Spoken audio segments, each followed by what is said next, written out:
We're at Highlands today for the second round of the South Island Endurance Series. We made a few changes to the car between rounds. Brandon has been really busy. He's made us a front splitter. He's mounted a rear spoiler to try and get a little bit more downforce. We felt a little left out. The rest of the field all have big wings and we don't, so fixed. I'm just getting used to the car with those aero changes on the Hankooks. Then we're going to change to some Michelins, which should give us more grip. Hopefully that results in some really consistent lap times.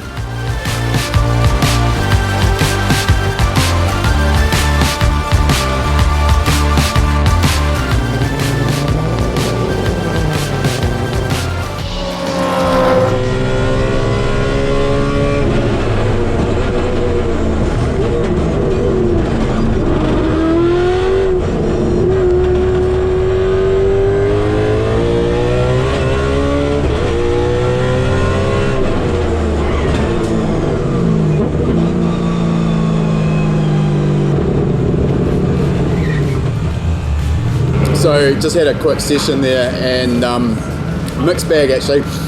Just getting an idea of whether the aero's working, and it really is. And it's kind of taking a bit of time to get some confidence with it.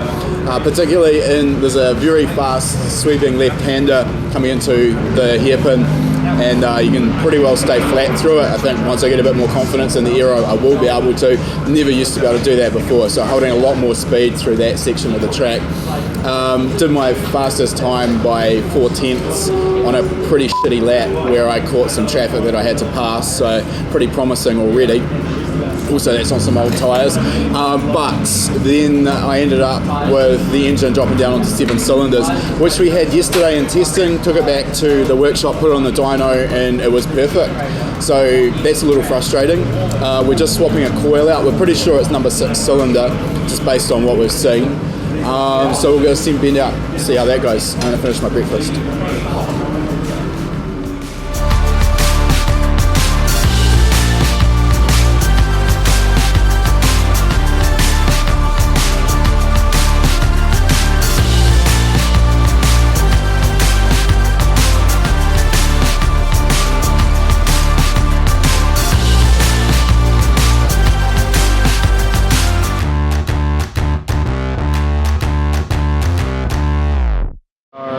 On the menu today we've got some Turkish rolls, some hummus, mango slices, just trying to keep a bit of a mix there. Can't have a lot. We've gone for the chili hummus, which is hot as fuck. The old seaweed crisps, again spicy, just trying to keep the bowels moving. But yeah, no sleep packed in there, maybe tomorrow.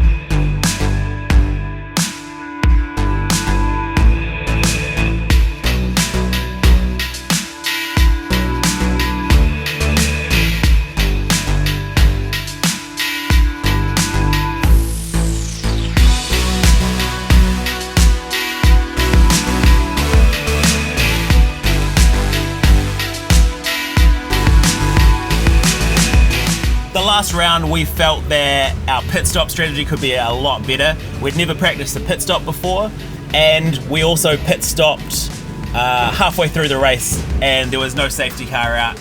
The rest of the field pitted during a safety car, so we lost a bunch of track position.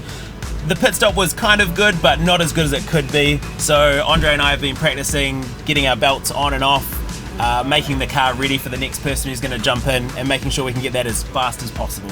It's really nice sharing the drive with Andre. He has a lot of knowledge, obviously, about racing a car, and he's also not a bad peddler. So I'm constantly trying to get his lap time, trying to chase his lap time. This round we've got a telemetry system from MoTeC, so he's able to look at the data in real time, overlay it against his reference lap, and then he relays that information to me over the radio, and he gives me a corner to work on, or 2 corners to work on, as I'm going around in practice. And that type of information for me as a novice driver is pretty great and really helpful at getting the most out of the car.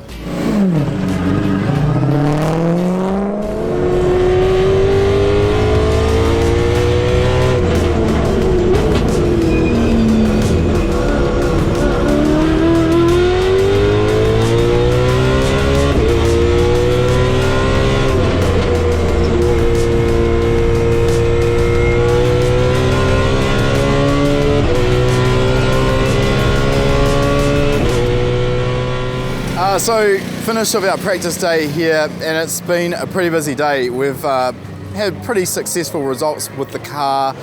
Ben, I think, ran a 1 minute 48.1, and I got down to a 47.3.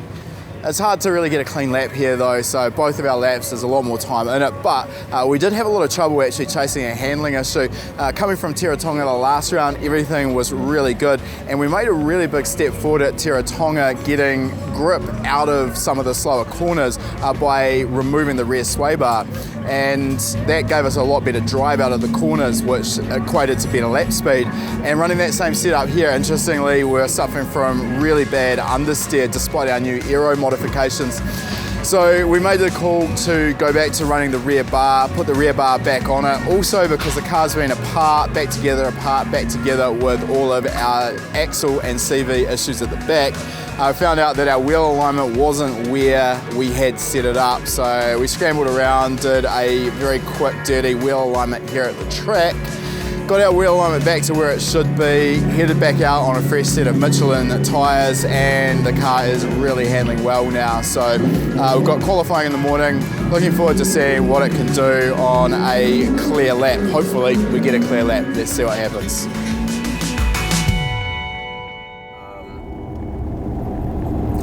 But yeah, I think the worrying thing would be if it was like this, because the slicks will be like driving on ice. But at the same time, if you put the wets on it, you'll be searching out patches of water to stop them from overheating.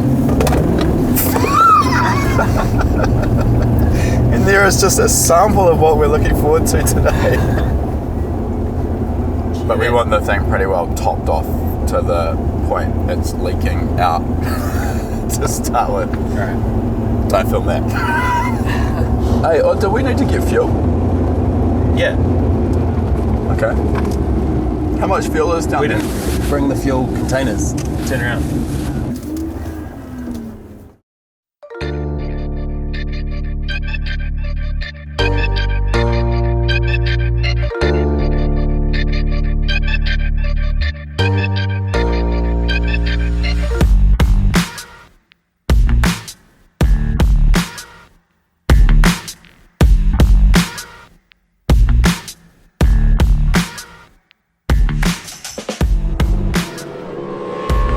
Round 2 of the South Island Endurance Series, and we're at Highlands today. This morning we were off to a rough start. We forgot fuel, had to turn around, made us a bit late starting this morning. Rained quite a large amount last night. Track was saturated when we arrived this morning, but with a lot of cars running on it this morning, still not very warm, but the track has dried out considerably. Just before qualifying, we did a couple of tyre swaps for a couple of seconds there. It looked like it was going to be better to go out on the wets, but then we decided to switch to the slicks, which seemed like the right decision. Andre has qualified second in class, which is pretty good, a fair way behind the next competitor, but second's not a bad place to start the race.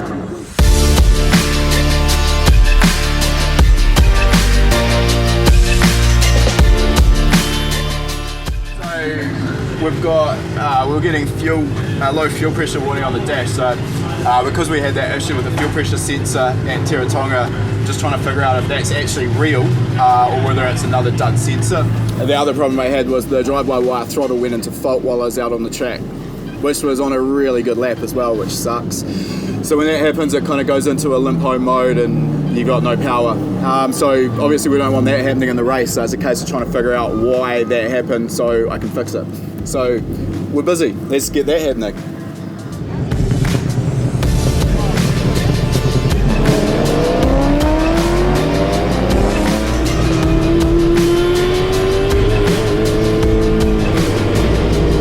Well, we thought we had fixed all of our problems. As soon as Ben left the pits on his formation lap for the race, it was apparent they weren't fixed. He was reporting problems with low fuel pressure warnings on the dash and the car was almost undrivable. We made the tough call to pit Ben during that formation lap and try and fix it. The first decision we made was to unplug the fuel pressure sensor in the engine bay, and this should have defaulted the ECU to 4 bar. It should have fixed it.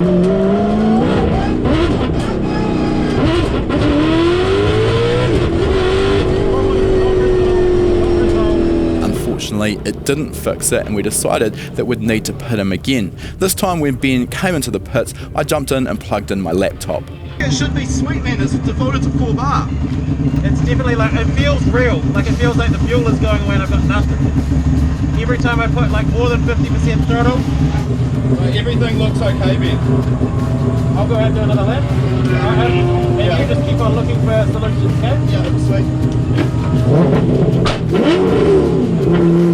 With the opportunity to have a look on the laptop, we could see that the fuel pressure had defaulted to 4 bar like it should have. So everything was fine from that perspective. We had no option but to send Ben back out. And on exiting the pits, this time the car was faultless and remained so for the rest of the race.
Interested to know what's broken in the rear though. Like you get often on the throttle and it's just like dunk, like a big thunk. Yeah, that's I was on the radio. I said at the very beginning, I'm like, there's a big bang when I'm aggressively on and off the throttle. Yeah, like, it feels like the diff has got no bolts in it or something like that and it's just going like this. Oh, I stayed flat through the left-hander on that last lap. Nice. Yeah. I was like, fuck it, man up. It just gets like a little squirrely, like you just get it straight, stop it. I was there last time you did it in the 350. Yeah, it didn't work. And the 350s goes a lot slower than this. So we just finished the race here at Highlands and a lot of issues have risen. There's a lot of banging and rattling coming out of it. We don't know exactly is it the diff or the gearbox yet. We'll take it back and put it on the hoist just to confirm what is wrong. Other than that, the new drive shafts held up, no imbalance in the main drive shaft, the axles are perfect, new CVs, all held up, no loosening of bolts, so that's a plus for this one. Went out, qualified the car, had a heap of trouble that we ended up going through, so fuel pressure issues which followed us into the race, and also a drive-by-wire throttle issue which was pretty easy to resolve. It's actually just the throttle pedal mapping, or throttle pedal travel I should say, just over travelling a little bit, so sorted all of that out. Qualified I think in first in class, which was quite helpful. Ben went out and started the race, and we straight away, even on the formation lap, we're having massive fuel pressure issue problems again. And this is kind of what followed us from Teretonga. We thought that was a dead sensor, replaced the sensor, everything seemed happy on the dyno. However, it looks like we've actually got an issue with the connector to the sensor. And so we did an unscheduled pit stop, sorted that out. Ben went out, well, we thought we'd sorted it out, hadn't sorted it out, came back in, plugged the sensor back in. That fixed it for Ben's stint, and of course we're at that stage 2 laps down, so kind of a case of what could have been. I got in about halfway through, did our driver change, filled the car, headed out. 2 laps later had a safety car, circulated under that for about 3 or 4 laps, and then got back into it. Basically by the time we got into it we had 5 laps left to go. Really good battles at the end of the race, although unfortunately at that stage 2 laps down wasn't really for position, but all good fun there as well. Really impressive though, the new tyres that we're running, they're a Michelin. We were on a Hankook. We're not sponsored by anyone, so we can say whatever the hell we want, but really impressive with the Michelins. Just they got better and better. They were pretty good during qualifying, but of course the track was really cold and still a bit damp. At the end of that race, the last lap of the race, I did a 1 minute 45.1, so probably 2 seconds clear of my previous best time, so really impressed. A lot more in the car as well, so stoked with how that all went. However, now we've got a few mechanical problems to fix. We've got something going on in the rear diff and a vibration that we need to chase, so that's motorsport, always something to fix.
If you like that video, make sure you give it a thumbs up, and if you're not already a subscriber, make sure you're subscribed. We release a new video every week.